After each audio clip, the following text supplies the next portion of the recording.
প্ৰথমতে আমাৰ YouTube channel Assamese এণ্টাৰটেইনমেণ্টক subscribe কৰি বেল আইকনটো আজি আমি আহি উপস্থিত হৈছোহি তেজপুৰত অৱস্থিত কলাগুৰু বিষ্ণুপ্ৰসাদ ৰাভাদেৱৰ সমাধিস্থলত। আৰু আপোনালোকে চাই আছে আছামিজ এণ্টাৰটেইনমেণ্ট। ৰাভাদেৱৰ স্মৃতিৰে ভৰপূৰ হৈ আছে এই প্ৰাকৃতিক সৌন্দৰ্যৰে ভৰা সমাধি ক্ষেত্ৰখন।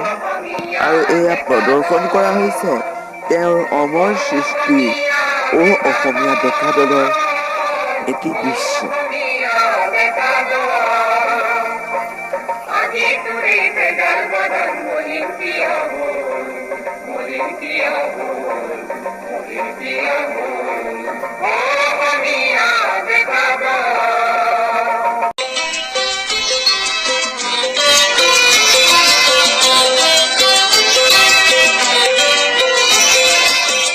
এইখনেই হ'ল ৰাভাদেৱৰ মূল সমাধিস্থল। এইখন মুকলি কৰিছিল 2006 চনৰ ফেব্ৰুৱাৰী মাহৰ 10 তাৰিখে শুক্ৰবাৰে অসমৰ তেতিয়াৰ মাননীয় মুখ্যমন্ত্ৰী শ্ৰীযুত তৰুণ গগৈদেৱে।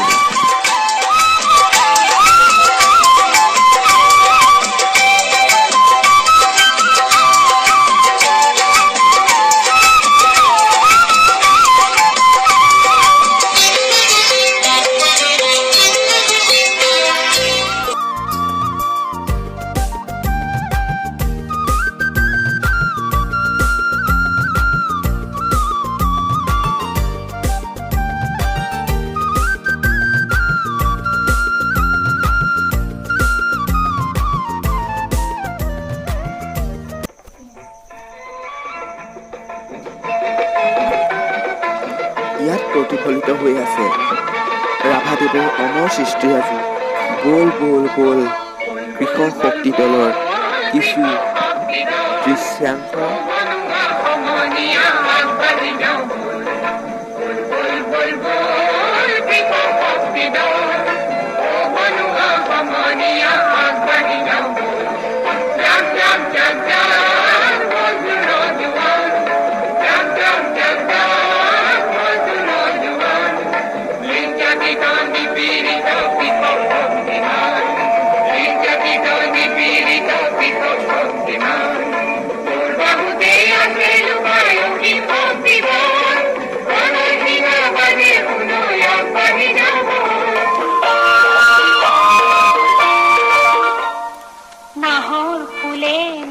এয়া দেখিবলৈ পাইছে নাহৰ ফুলে নুপুৱাই তগৰ ফুলে শুৱাব, সেই অমৰ গীতটিৰ কিছু দৃশ্যাংশ।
যদি আপোনালোকৰ ইয়ালৈ আহিবলৈ মন গৈছে তেনেহ'লে ঠিকনা বিচাৰি এই ভিডিঅ'টোৰ তলত কমেণ্ট কৰক।